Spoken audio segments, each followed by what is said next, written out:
And now on BBC One, as the votes are being counted, David Dimbleby presents the Christchurch Byelection Special.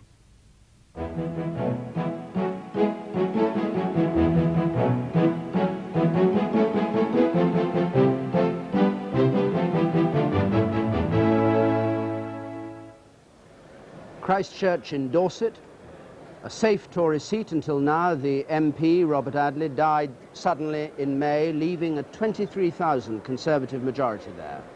The by-election fought yesterday with the Liberal Democrats, tipped to take it. The count going on in the leisure centre down there at Christchurch. We'll hear in a moment when we think the result is likely to come through. Good morning and welcome to the first programme of Friday the 30th of July here on BBC One. If the Tories lose Christchurch, it'll be the 9th defeat in a row in a Tory seat. And they haven't won any of the last 20 by-elections, nothing in fact since Richmond, Yorkshire in February 1989. And the likelihood is that this is going to round off what must be called a lousy political season for John Major. At best, he must hope it won't be as bad as predicted, that it won't be a Liberal Democratic landslide, and perhaps hope that it'll all be forgotten or forgiven by the autumn when the party conference time comes round and John Major will be there before the Tories having to explain what his government's been up to. We don't have an exit poll tonight, I am very glad to say, which means that we can't tell you what the result is right now, and if you stick with it, we'll have it round about 1:30, 2 o'clock, 2:15. Nobody knows what the voters of Christchurch have said in the ballot box yet. What we do know, of course, is there's been a chorus of condemnation of the government during the campaign in Christchurch, with voters in this one of the safest Tory seats saying time and time again, I've always voted Conservative, I've been a lifelong Conservative voter, but not this time.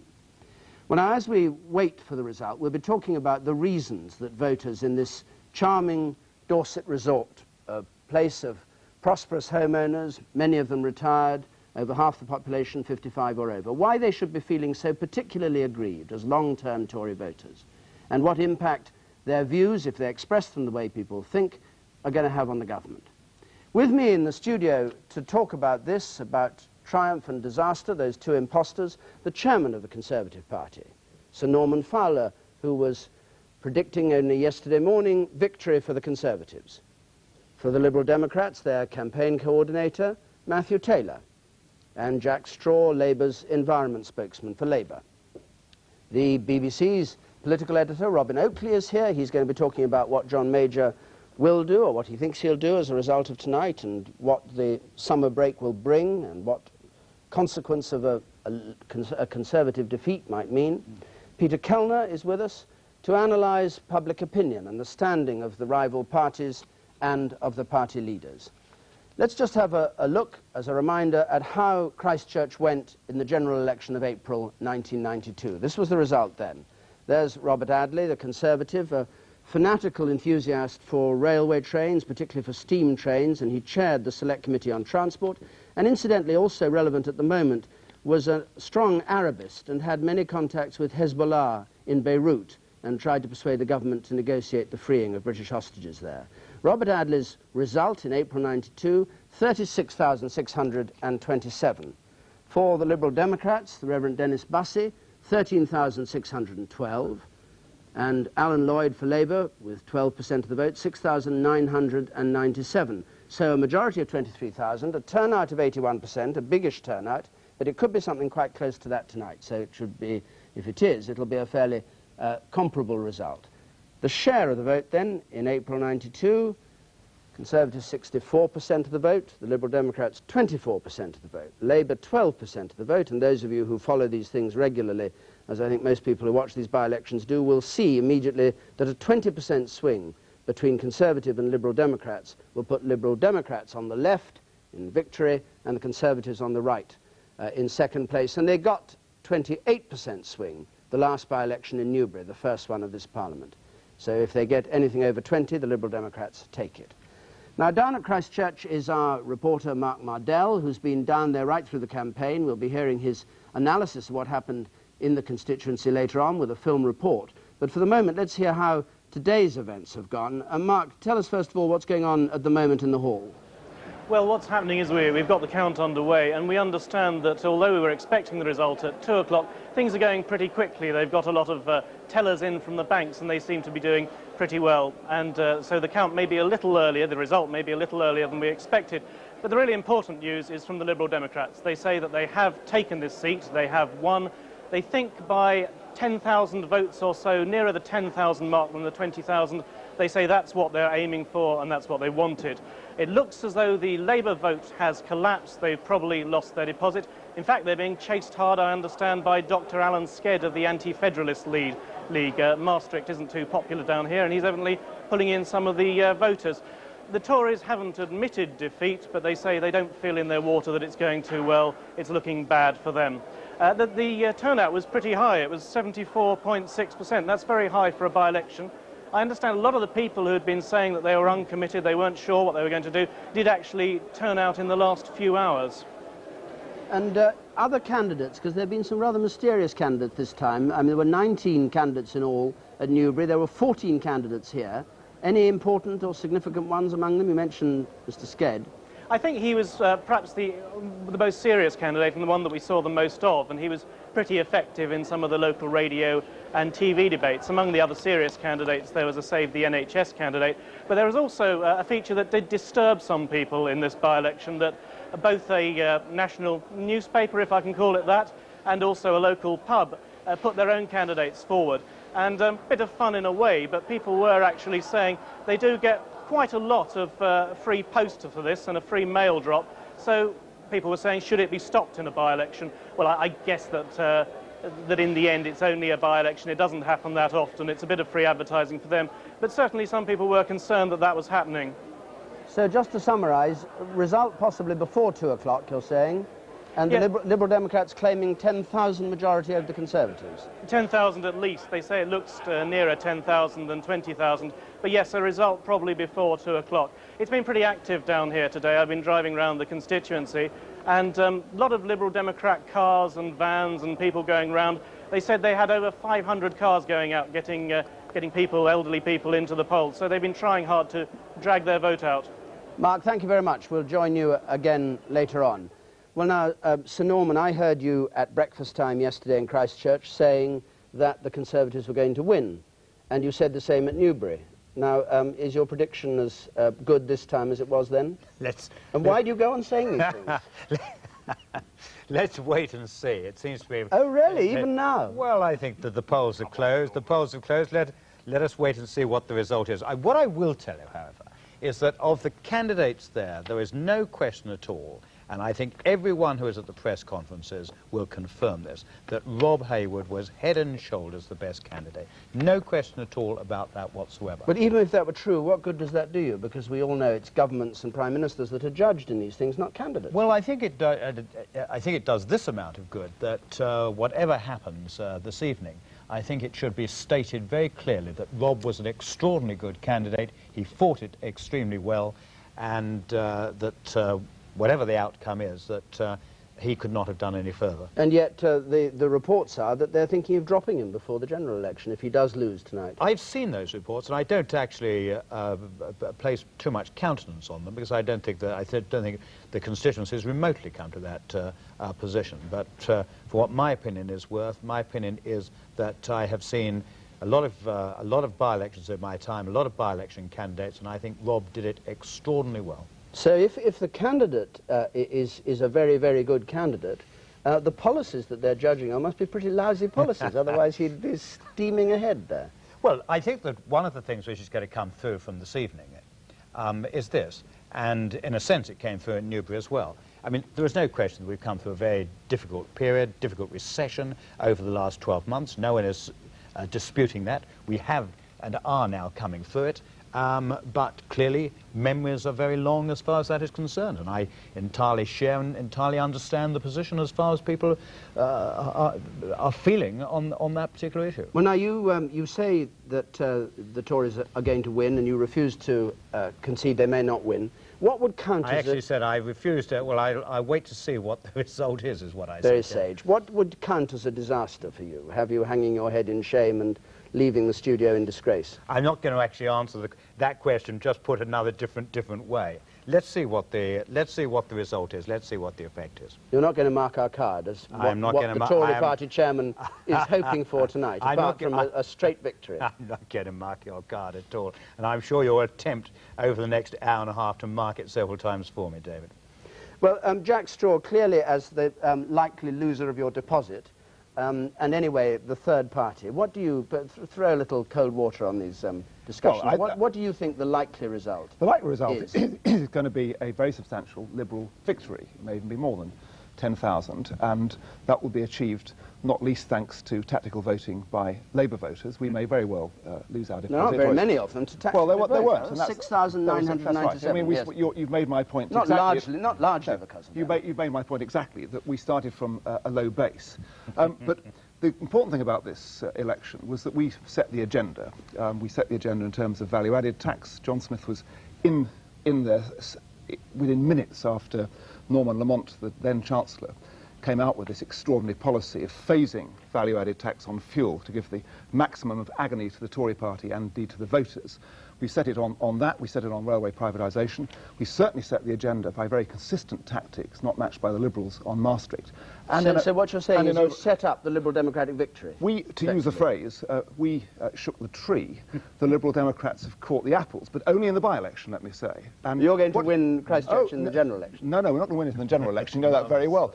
But the importance of this is really reflected in that rather unguarded remark by Peter Brook, where dear old Heritage Secretary, and I think he ought to be preserved as part of the national heritage, Peter Brook, for a very long time, went down to Christchurch on the 14th of July and issued this warning, not heeded, by the way, by the voters, to say to people, look, if you vote Liberal Democrat this time, it will hasten the general election, and at a general election, Labour will win. And that's for certain. And the paradox of the result we're likely to get tonight is that it makes all the more likely a general election victory. We are winning in the south as well as elsewhere in the seats where it matters. We're second in all but a couple of the 55 seats we need to win a general election, and we're so nearly second in those we'd win them with a 4% swing, just a 4% swing. No. So there's a very clear message out of this. Government in chaos, Liberals temporarily getting a prize from it, and congratulations to them. I think I make a reasonable prediction, but we'll win the election. Don't preempt this programme. We haven't gone down for the result. Congratulating the Liberals. And anyway, I mean, it's well, he who sups with the devil. No, I never sup with anybody except myself. Well, we should be talking about the Liberal Democrats and the Labour Party later on, and whether they should sup a bit more or whether they plan to sup a bit more. But Matthew Taylor, just briefly on the result that's coming in, you mark our card because the other two won't do it. What would you think would be a good result for the Liberal Democrats? Winning would be a good result. Well, the simple fact is that we have never at any time won a by-election where the Conservatives started with a 23,000 majority, so it would put it in the history books to win by one vote. Doesn't that make it a kind of discredited result, because it looks like something so eccentric, as though the voters have just decided to use the by-election to swat the Tory party? Well, that it doesn't reveal any real strength for Paddy Ashdown for Prime Minister. Well, I think that it certainly is a verdict on the government's policies at the moment, and that's perhaps the mistake that John Major made after Newbury in the county elections. He took it as a bloody nose. He was right to take it as a bloody nose. He sacked the Chancellor and announced immediately he was going to keep the policies. Well, frankly, what the electorate was wanting was a change of policies, and never mind about who's Chancellor. And that's, I think, what the verdict's going to be again today. In terms of whether it's a good result for us, however, what we won't do is claim from any one by-election some remarkable success. What we will point out is the growing strength of the party, that we're getting results never seen before in any by-election in Newbury. It looks like again tonight, above all in the county elections, which were a much broader test of the party, and above all in the areas where we can win seats. What we are finding is that where we're running councils, people are electing us back to run them with more councillors. Where we are challenging for seats at parliamentary level, people are coming to us in greater numbers. And that is the great difference from any revival in the past, where it was geographically evenly spread. Now we're in the business of winning seats. And if you gave the Prime Minister a bloody nose at Newbury, what damage do you intend to inflict on him tonight? Which bit of his anatomy are you after? We're going for his brain. We're trying to get the message through to him that the British people actually want a change of policy. And if, frankly, that message gets through and he changes the policies, it may well help the Conservative Party. It may well actually put back the Liberal Democrats and indeed the Labour Party a little, but it will be a lot better for this country. It is actually, David, just before you go on, it is in fact just worth remembering this point about Liberal by-election victories, and that since 1979 they have not actually held on to any of those by-election victories. What about Simon Hughes and David Alton? Well, from us. Let's leave this bit of the discussion till later, because you can point score, but we need to get round the table first, because Robin Oakley has spent this political season in the hothouse of Westminster. Looking at it, what do you think we hear all the time about discounting this. Oh, the government have discounted it. Oh, the electorate have discounted it. This isn't going to matter. Now, what's your view? Does it matter what happens tonight? Is John Major going to change anything if he's defeated? He will not change anything immediately, but the government will certainly have to take another look at the question of VAT on fuel and the possible extension of VAT to other categories, as the Chancellor has been suggesting might be necessary as they seek to tackle the spending deficit. Because the Tories can't actually win a general election without the support of Southern pensioners. And if Southern pensioners, who are well represented, up to a third of the electorate in Christchurch, are as badly turned off the government as this potential result would seem to indicate, the government have got to find a way of settling their fears. And those kind of people are very much disturbed by what they hear about the future consideration of the shape of the welfare state. They're very much worried by some of the possibilities that will come out in terms of benefits, effect on prescription charges, whatever it may be, in terms of the government tackling the spending deficit. So all of that area, the government will certainly have to look at its presentation and may indeed have to consider even changing some elements of the policy as a result of this particular by-election victory. But if you're right that they need the pensioners' votes, how did they ever get into this mess? Well, because they've been driven into this mess by the extent of the spending deficit, and desperate measures are required if they're going to cut back on that. So they've had to examine a lot of options. It has enabled Labour to run a number of, the Tories say, scare stories against them, and a number of the specific options have been ruled out by the Chancellor. For example, it has been said that the possibility of ending pensioners' exemptions on prescription charges has been firmly ruled out. But that has still become a factor. It's still the kind of thing you hear talked about on the doorstep in Christchurch. Liberal Democrats have mentioned that. When the Conservatives have come back and said, oh no, there's no question of that, of us doing that, the Liberal Democrats have said, ah yes, but the Tories promised at the last election not to put up taxes, and they are putting up taxes, aren't they, through VAT, for example. So can you believe their promises anymore? Turning away from policy, Robin, if you were I mean, you know these politicians well, these MPs well. If you were a Conservative MP sitting at home tonight waiting for this result to come in, and it comes in along the lines that they were talking about, of 10,000 Liberal Democrat majority, would alarm bells ring, or would you say, well, it's the end of a bad year and that's to be expected? In other words, will it pile pressure on John Major, not just from the electorate, but from his own backbenchers? No, I don't think there will be an enormous piling on of pressure. There's a kind of crisis fatigue has set in among politicians of all parties, and the government has been very careful to discount this result in advance, as compared with Newbury, where they did hold out real prospects that they might be able to save the seat, certainly for most of the campaign. I think that has been discounted. I think Tory MPs will say this is the end of a very bad year. They are hoping that something of a line has been drawn in the sand with the end of the Maastricht battle, which has preoccupied so much parliamentary time. I don't think there will be an immediate effect on John Major's future. What will worry them slightly at the back of their minds, though, is the thought of how long the time lag is going to be between economic recovery and political recovery, because we have seen quite a lot of evidence from different surveys and reports over the last couple of months of the economic recovery coming through. It's still not showing any advantage for the Conservatives in the polling booths.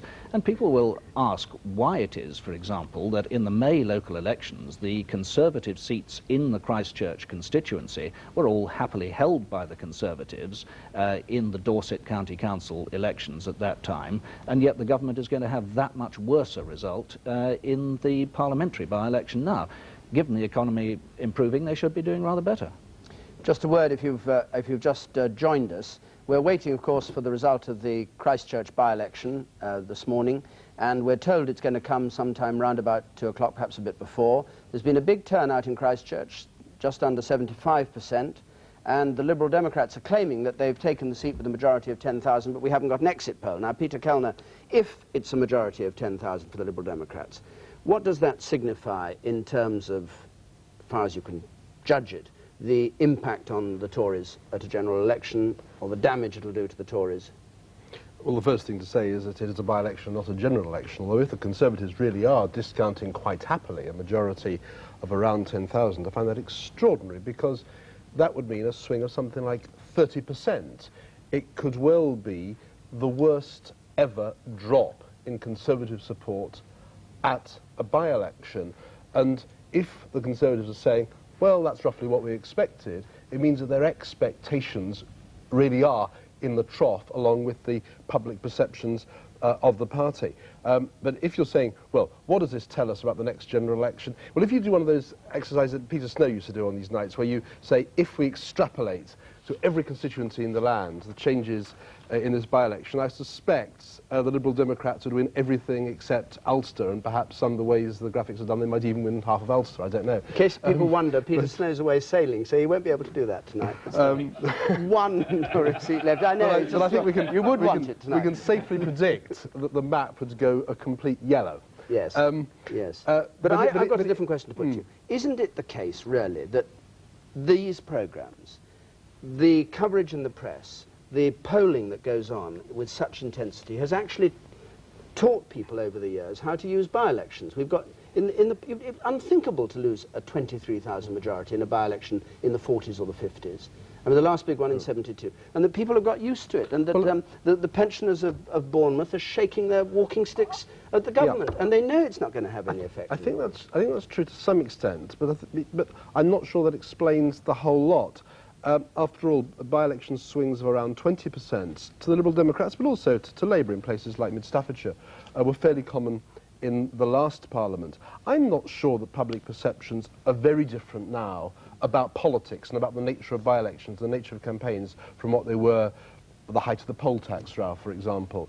So while I would happily accept that a 20% swing, if you like, a Liberal Democrat majority of 1 at Christchurch, you might say, well, that's par for the course. We've been here before.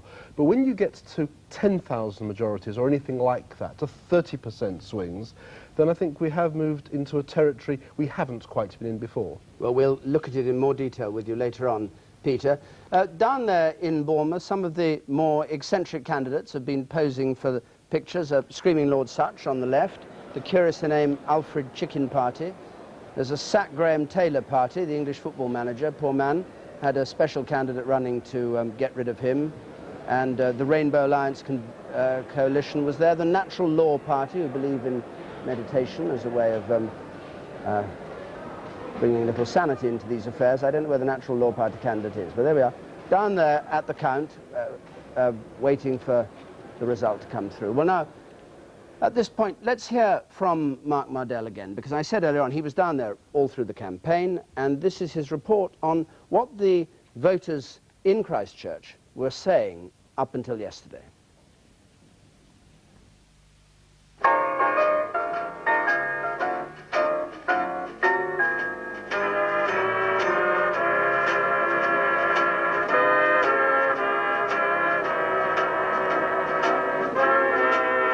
Life for the innately conservative folk of Christchurch moves at a leisurely pace.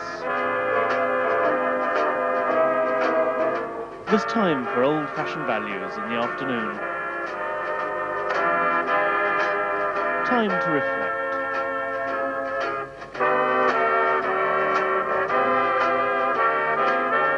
Time, too, to brood through gritted teeth on the inadequacies of all that lot at Westminster. I don't think you can believe a word they tell you now, because they do say one thing to get in the election, and they've broken all their promises. They have. The government, you mean? Yes. Yes. You've heard what the Liberal Democrats have said in this by-election. They're likely to win. What do you think of them? I don't think they can deliver, quite frankly. They'll all fit in the telephone box, I think, won't quite they? frankly, What it'll be a good will they protest. do? It's a protest vote. You'll be going across to the Liberal Democrats? I will be, yeah. Do you think you'll stick with them in a general election? I'm doing it as a vote, a protest vote in effect. I mean, I'd sooner vote for the Raven Looney Party than I would the Conservatives, because I want a protest vote. Many voters in Christchurch seem fed up. They're disillusioned by the state of the country, dismayed by the calibre of politicians these days. So this by-election is really about political credibility. The Conservatives have to show that they didn't betray the people who voted for them at the general election. The Liberal Democrats have to demonstrate that they're more than just a repository for protest votes. And Labour, well, Labour have to somehow come third and still look like a real political force in the south of England. All the parties have quite a lot to prove. OK, well, can we go on the Friday instead of the Saturday? Ferndown Travel, in the centre of the constituency, has survived the recession. But John Slatham still feels let down by politicians who seem untrustworthy and incompetent in equal measure.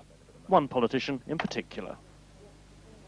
I just can't see that if they were in business where they had to earn their income, they wouldn't survive. Is it the fault of the leadership rather than their policies? I see it as the fault of the leadership. I see it also as the fault of the men involved in the business with him. It's not all his fault, I would assume, but I'm probably a bit merciless as far as that's concerned. To slay the dragon of despondency, enter stage right the government's champion. Bright-eyed and ever-eager, Rob Hayward, thwarted at every turn. He laid into New Age travellers. The government teetered on the brink of a general election. He talked up the recovery, Mr Major talked down his cabinet. The press got to talk dirty. Bastard. Well, who would feel like laughing? He's done his best, handicapped all the way by the man in grey, who he says is stronger, much stronger than he seems. The question which I believe he shows, but to those people who look at it specifically and carefully, and that's determination to achieve, which he has shown throughout. It's a question of getting that message across, because he has got it, and he's got it in absolutely huge quantities. But nobody can see it down here. Well, I don't think I'd agree with you on nobody, but I think there is the question, and that's been my job. Not an easy one. The voters here don't even trust the government on law and order. They feel menaced, so we spent a night with the police searching for the crime wave. It's not exactly downtown LA.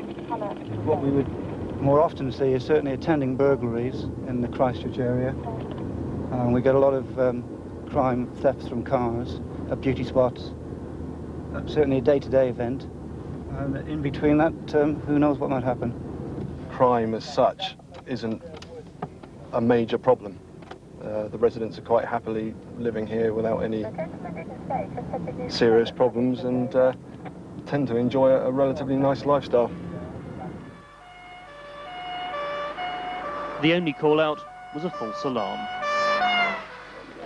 But the Tory party's alarm will be real enough if this good man of Christchurch loses. His minder is already rehearsing for failure. There's always the headless chicken element within any party that, views any defeat as a total tragedy.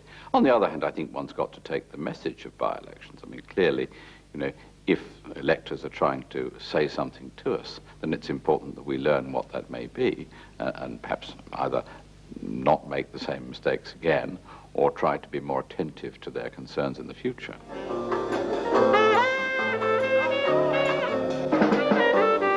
Labour provided the background music, while the Liberal Democrats picked up the votes.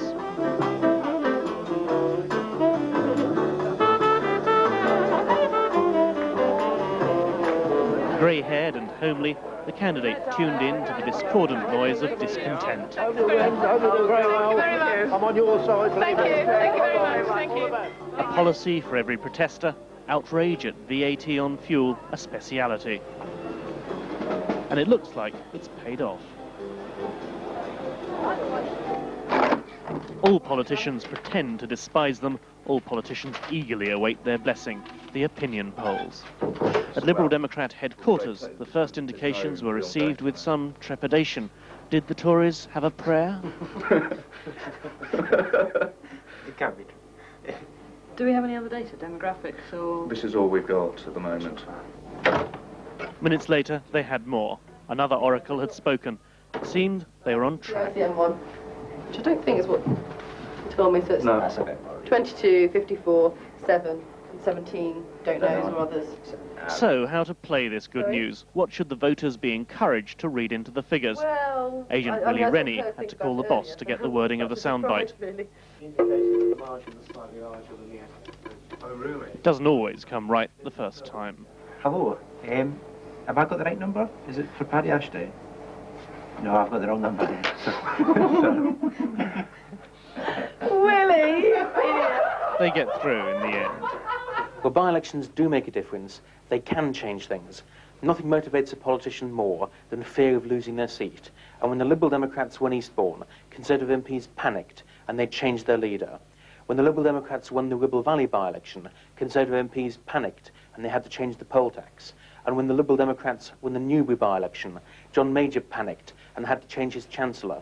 And what they must do now as a result of this by-election is not just change the ministers, they must change the policies. And they should start with VAT and domestic fuel bills.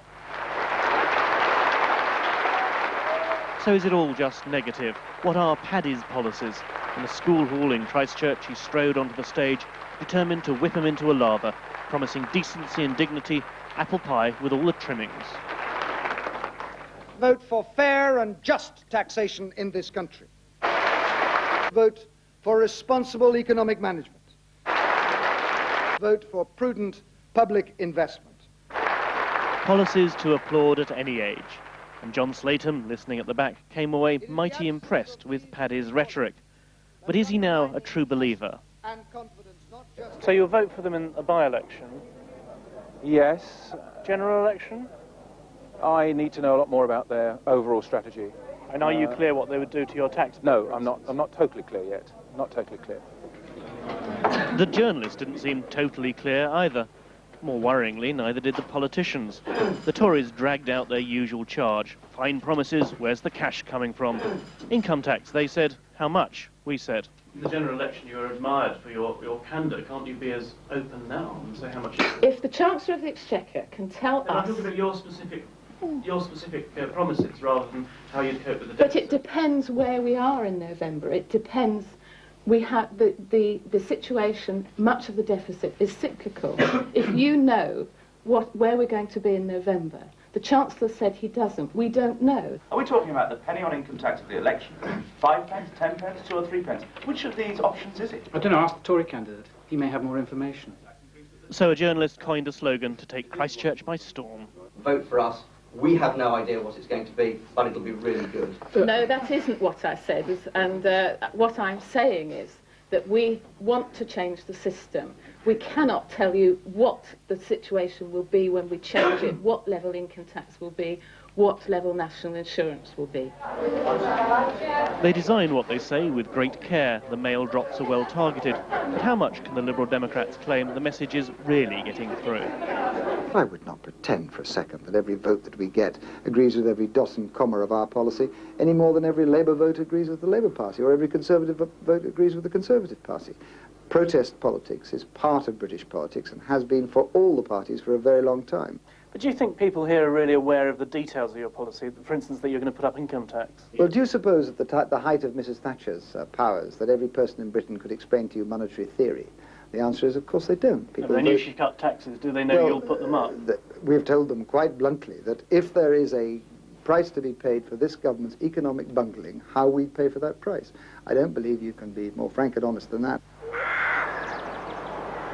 Genteel, prosperous Christchurch was never going to be fertile ground for the Labour Party. But tonight they face annihilation. They could lose their deposit. Not good news when they're trying to convince people that they're not just strong in the north and Scotland, but they can make real inroads in the south of England. Hello, Mrs. Bell. Hello, nice to meet you. Hello. Mr. Payne. Hi, for Labour. Labour's candidate is a voter-friendly sort of soul, a million miles from the type of hairy trade unionist who used to scare the denizens of the deep south. Nigel Lickley looks like a merchant banker. In fact, he's a barrister. His job is not so much to get elected as to show the respectable face of Mr. Smith's Labour Party.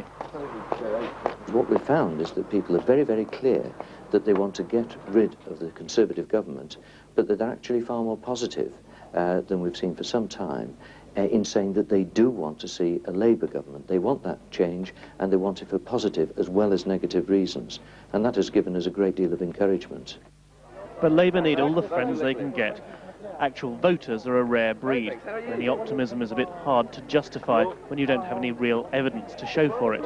So Labour are in the awkward position of again having to fend off talk of pacts by bashing the real challengers. I don't think a Liberal victory in this by-election will have any great effect. It's been discounted. It's been discounted by the Conservative Party, who gave up before they started, refusing even to meet the business community in this constituency. It's been discounted by the press and the media. But one understands the temptation. The temptation at a by-election is to say, well, let's do whatever sends a strong message to the government, and people think, well, not having a Conservative MP is the top priority in doing that. 1, 2, 3, right! The people of Christchurch are fond of their ducking stool, and a by-election is an opportunity to inflict a similar punishment on a government that's lost their trust. The point wouldn't be the pain, but the public humiliation. But the real break with the habit of 2 decades would be if they voted for the opposition parties out of conviction rather than despair. That means that they were a witch. Oh, how are we going to get her out? She's a witch. Give a big hand. Mark Mardell's report from Christchurch. And let's go back now to the count at Christchurch. Excuse me, and join Mark. Mark. Hello, and with me now is John Butterfield, who's the candidate's minder, or perhaps as he prefers to be called, the candidate's friend. John, if I can ask you, are you conceding defeat yet? No, we're certainly not conceding defeat. But to the extent that the Liberal Democrats may have done well this evening, we will concede that it's despite their policies rather than because of them. There's certainly been no enthusiasm shown on the doorsteps of Christchurch for a policy of European federalism, for a policy of cutting defence expenditure by 50%, which will be very damaging throughout the country, but particularly here in Christchurch, or for the sort of high tax, high spending policies that they've been proposing throughout this campaign. But there also hasn't been a lot of enthusiasm for the government, has there? There's a certain number of policies, especially VAT on fuel, which have been deeply unpopular. Well, certainly it's true that we have had to take some very painful decisions during the course of recovery from this recession, because government's expenditure has gone up and because our revenues have gone down, and the full extent of our recovery from recession has not yet been perceived by the majority of people. It's true to say, though, that governments throughout the Western world at a time of very severe recession have been uniquely unpopular. Yes, but you said in the report that we've just heard that by-elections are there for a purpose. They're there for governments to listen to what the voters are saying. Are you going to listen about VAT on fuel? They were clearly saying it's unfair, we don't want it. Well, I think one of the things that we perhaps failed to get across was that it wasn't just VAT on fuel that we did in the last budget, that we actually did reduce the standard rate of tax for many people from 25% to 20%, which would make most of them £1 a week better off when that comes in. But you were saying that you should listen to the people. Are you going to listen? Do you hope the government will listen? Well, I think that nobody likes having an extra tax imposed upon them. And inevitably, any taxation decision, whatever it is and however it's done, is unpopular. I think that, though, if you'd let me finish on what I was going to say, that perhaps the public didn't understand that by failing to increase the thresholds for the general rates of taxation, in particular higher rates of tax, and also by reducing the deductibility of allowances against higher rates of tax, which we did very savagely. If you're a 40% taxpayer, you can't deduct at 40%, you can only deduct at 20% now. That was the equivalent of putting up higher rates of tax quite savagely. That hasn't been perceived. Had it been perceived, perhaps they would have thought it was more fair. The argument that I've had on the doorstep has not been that what we did was wrong, but that it was unfair. And perhaps we didn't get across the message that what we were doing was far more fair and balanced than it actually was. So you're going to try to explain the policy more. John Butterfield, thank you very much indeed. Mark, just before you come back, any more on the timing of the result? No, we still think it's going to be around 2 o'clock, perhaps a little bit before us, because, as I said, the bank tellers are being very efficient. So we haven't actually got any more on the timing, but the Liberal Democrats are saying that they're extremely confident indeed down here. Thanks very much, Mark. An apology to the people of Christchurch. Apparently, I inadvertently talked about the people of Bournemouth. Now, if you know Dorset politics, you'll know well that the people of Christchurch regard Christchurch quite properly as a very different place from Bournemouth. Bournemouth is, as one cynic said, where the young people go for the life. And Christchurch is a charming, older and more peaceful place. But it's also got good reason to be jealous of its reputation. When Shelley died, Bournemouth refused to have his tomb put there because he was thought to be an atheist, even though his family came from there. And Christchurch, which has the most lovely priory, which you saw in that film, has Shelley's tomb rejected by the people of Bournemouth. So there's life in Christchurch. And my apologies to the person who rang up to say I was calling it Bournemouth. I'll try not to do it again. Now, let's come to the policies. And incidentally, also, we're all men, but we'll try and break that in a moment. Matthew Taylor, you heard what they were saying there, that this was a protest vote. Do you accept that? And do you think it's in any way damaging to the Liberal Democrats, if true, that people are simply saying, you know, we'll vote Liberal Democrat, we don't really know what they stand for? I mean, if they did, they might not. Well, if I had a chance to vote in a by-election today, I think I'd be protesting about the government's policies as well. There's plenty to protest about, nothing wrong with that, and I hope the government will take a lesson from that. The important thing from our point of view, of course, is that it looks like we're going to have an extraordinarily good win, that people will have chosen to put their protest with the Liberal Democrats, and that many of the people I've been talking to, and it's been shown in the polls that have been conducted in the constituency during the course of the campaign, are saying that they will stick with the Liberal Democrats. Not surprising in a part of the country where people are sticking with the Liberal Democrats quite apart from this by-election, in county elections, district elections. Yeah, but you didn't exactly say, I mean, let's cut that out for a moment. You didn't exactly say, did you, to the people of Christchurch, our taxation policies were at the general election going to cost voters more than Labour, which they were.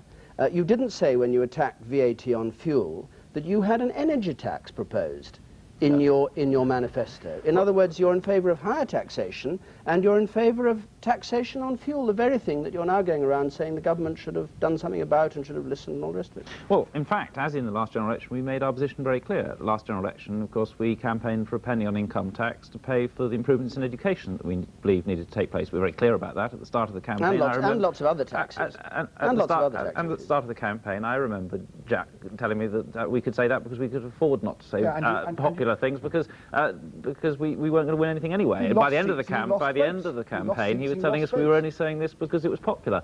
Yeah. We told people in this campaign that we would, instead of putting the money on VAT, and instead of hitting invalidity benefit, instead of, in other words, asking the poorest in the country to pick up the tab for the government's failures after it was the richest who got the tax cuts, we said we would put up income tax. If you have an energy tax, which you're committed to, how can you fail to put up the price of domestic fuel? Well, it's the same thing as putting VAT on it. Well, it's not the same thing, because we'd only put it on those carbon forms of energy which actually cause the pollution. But the important thing in our manifesto at the general election was that we would have used the money to cut VAT in response and to help people who would be hit hardest by increases in carbon energy prices. What do cars run on? Don't they run on carbon fuel? Yes, they do. And we were clear about the position on petrol, which incidentally the Conservative Party has put up more than we said at the general election, despite the fact that they attacked us. All right, well, let's just deal with the other point. We could not be more clear, and I actually think but you weren't at all clear. We saw in the film your candidate flummoxed by questions about tax and saying, oh, it depends on this. Well, I sat in many of those press conferences, and what we said was that we believed in fair taxes. We would not put the burden on the poor, we put it on income tax. At the time of the budget, we have every budget for 8 years, I think, spelt out exactly what we would do. In November, we will spell out exactly what we would do. At the general election, we spelt out exactly what we do. What we can't do is put figures about what we would do in November, which the Chancellor himself quite rightly says you can't do until you've got the figures to do that. But what evidence do you have they're voting for you and not simply voting against the government? Well, I mean, Paddy Ashdown pretty well conceded that the protest vote was what mattered. Well, they are voting against the government, but they have a choice of who to vote for. But then what we are seeing is choosing to vote for the Liberal Democrats in a way that they have never done anywhere else. But then hold on a moment, because we then heard your man down there say, look at our great successes. Eastbourne, Thatcher went, Ribble Valley, the poll tax went, Newbury, Lamont went. Now the VAT on fuel is going to go because they're run scared when they lose this. If this is true, the Tory government that presents itself to the election will be one that all those dissentant voters will come back to, because it'll have done all these things after the by-elections that you want them to do. I hope they will change the policies, but I mean equally, David Steele's still there, Alan Beast's still there, David Orton's still there, Simon Hughes still there, I'm still there after the by-election come to that. We don't necessarily lose the seats. The important thing, however, in terms of the long-term growth of the party, is that people are choosing to support the Liberal Democrats. They're choosing to support us not just in by-elections, but in county elections. We now run more counties than the Conservative Party. We're gaining councillors all the time. We are either running or sharing and running a third of the councils of this country. That's never happened before, ever. And nobody can say this has happened before, because these are the kind of swings, the kind of results that have never happened before. Norman Fowler, you heard down there your Conservative MP saying we've got to listen. Yeah. And you know that the one thing that came loud and clear out of this thing was that the VAT on fuel at 17.5% mustn't happen, that that's what people were objecting to.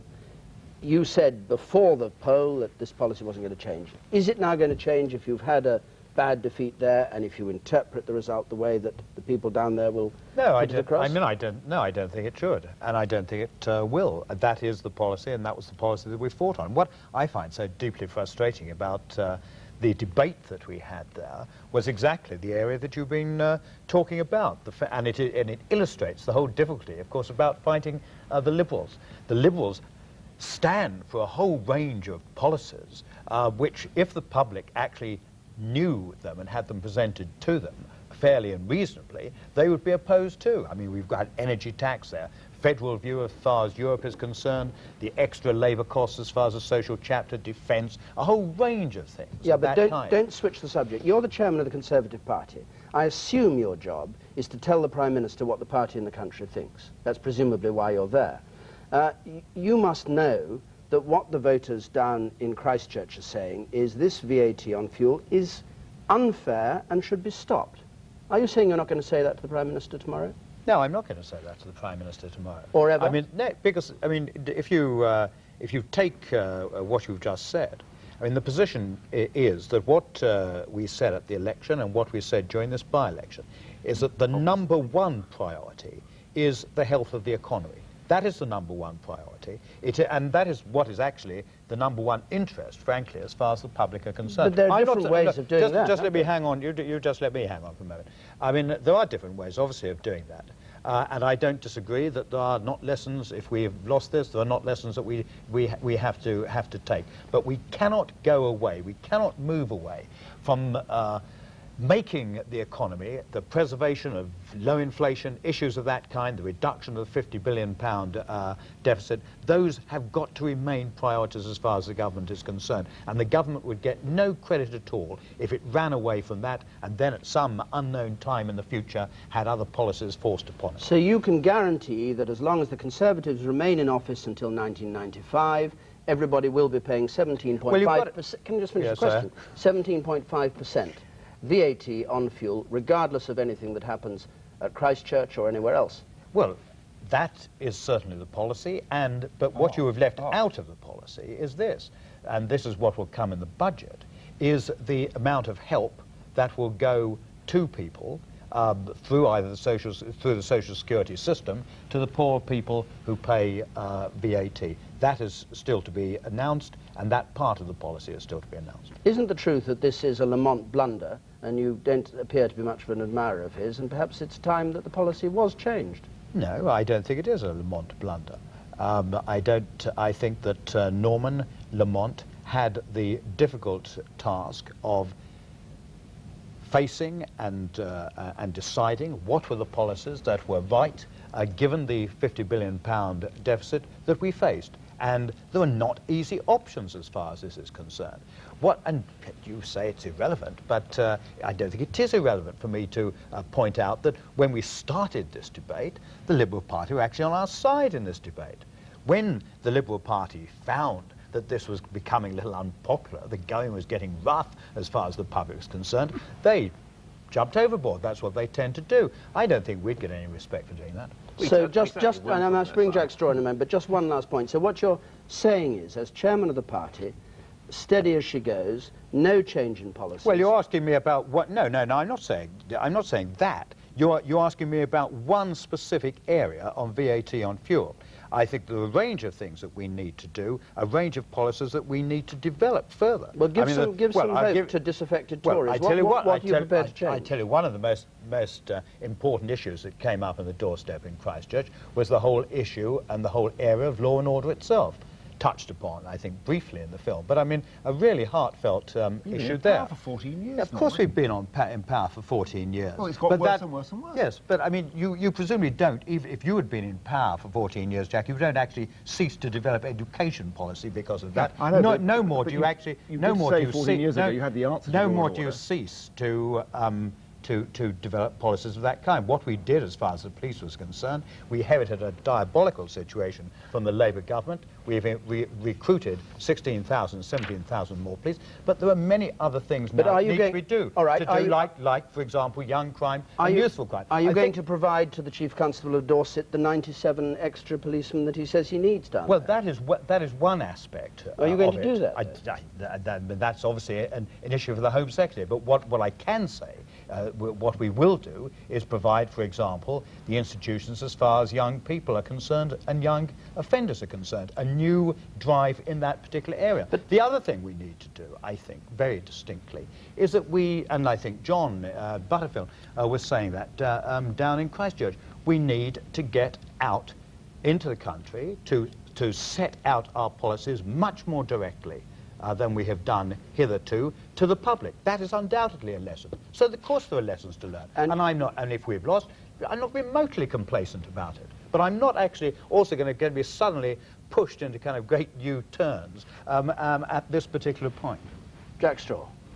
Well, the Tories are in very, very deep trouble, not least because of the very powerful sense of betrayal that came up on Mark Mardell's film, that many lifelong Tory voters feel, and there's no question about that. And at the last election, there was a greater level of mendacity by Tories, including Norman here, about what they would or particularly wouldn't do, like raising taxation, putting VAT, extending the range of VAT, when the recovery would come. All of those things were asserted with great confidence by Tory ministers. We had John Major saying vote Conservative on Thursday, recovery will begin on Friday.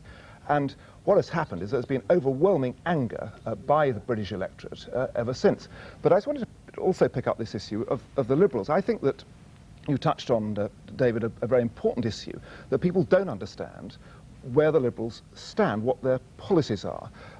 We still don't know. We, throughout this by-election, as throughout the last by-election at Newbury, kept asking the Liberal candidate and the Liberal minders, what were these people going to do if they were elected in the event of a critical vote of confidence against the government? Were they going to vote with the government, as they effectively did last October on the paving vote, or were they going to vote against the government to put the government out? We never got a straight answer to that. And well, I can give you a straight answer to that, Jack. We've said consistently that when the issue is Maastricht, we'll vote for Europe. When it's a vote of confidence, if a vote of confidence is called, we will vote against the government. We do not have confidence in the government, and that is precisely what we did. When the issue in October was whether Maastricht went forward or not, we voted for Maastricht to go forward. When the government put a vote of confidence in the House of Commons, we voted against the government for a general election, and we've never varied from that. Very useful to have that, and we'll look forward to ensuring that if there is a Liberal victory, as I think there will be down in Christchurch, that she is in the voting lobbies, voting consistently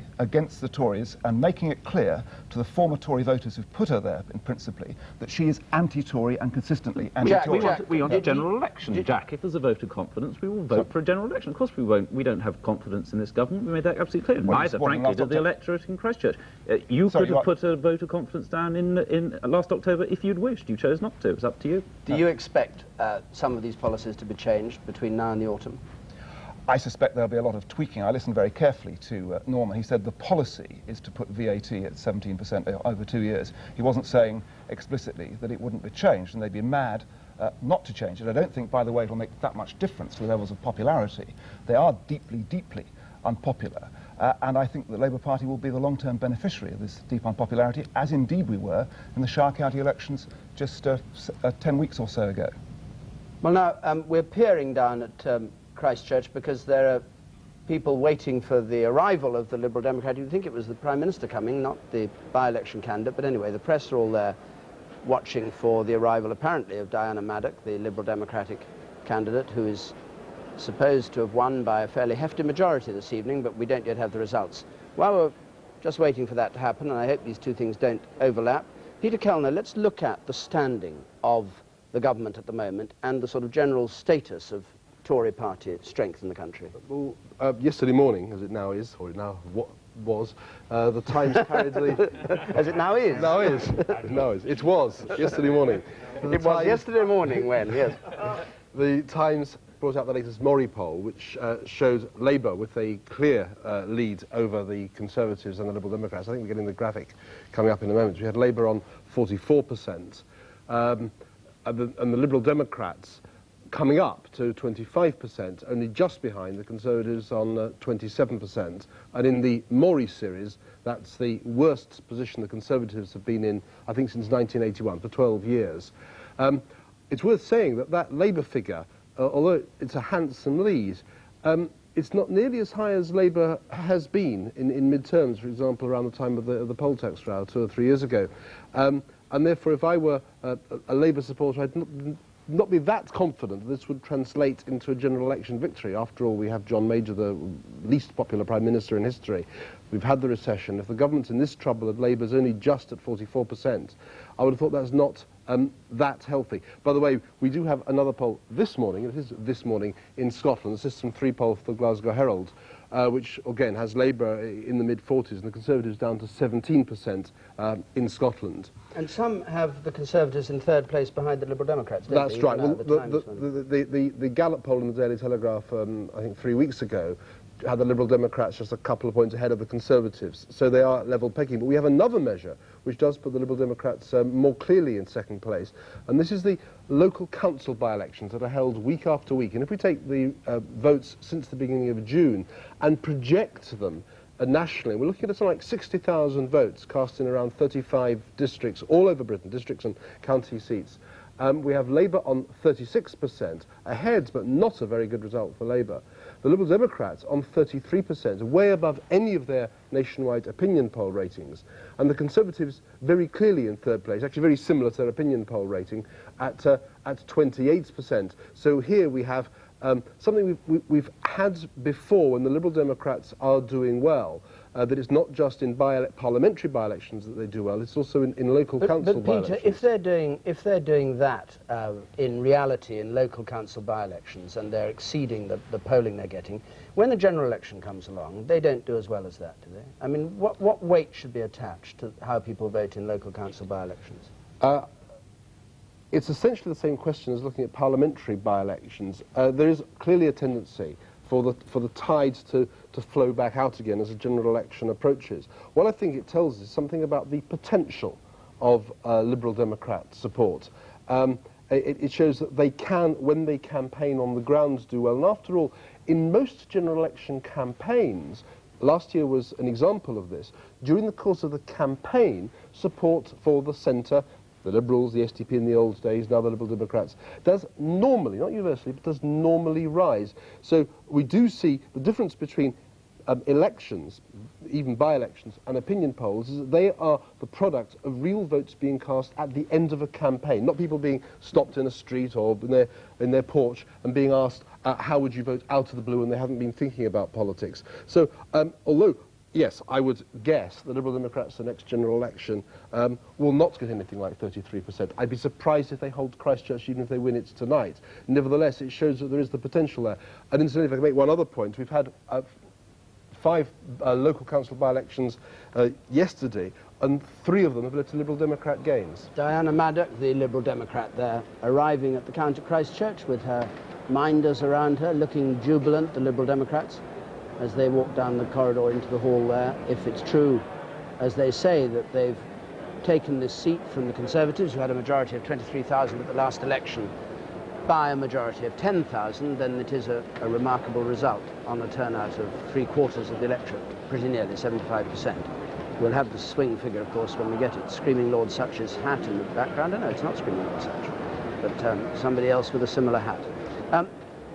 So she is on her way here into the hall, and we'll be talking to her later on. She's coming in through the doors there into this. It's rather a bore that people have started counting in these leisure centres because they're such dull backgrounds. It used to be nice when counts took place in town halls like Leeds or somewhere, and there was something substantial to see instead of veneer and badminton lines. But anyway, here she is, the former part-time school teacher and now a regional organiser for the Liberal Party, age 48. She complained bitterly yesterday that she had been described as age 55. And she, interestingly, wasn't particularly impressive on the platform at press conferences and when being caught out by the press on tricky points of policy, but it was generally agreed that she was very good on the streets, talking to people and listening to their concerns and saying it'll all be all right when I get back. She was tempted briefly yesterday into speculating on whether she might run for the leadership of the Liberal Democratic Party, much to the amusement of Charles Kennedy, who was sitting beside her, raised his eyebrows to the heavens at this thought. She may, of course, not get back at the general election, or she might. Anyway, so there they are. They're down waiting for the result, and it's now just after 1:15. We're expecting the result to come about 2 o'clock.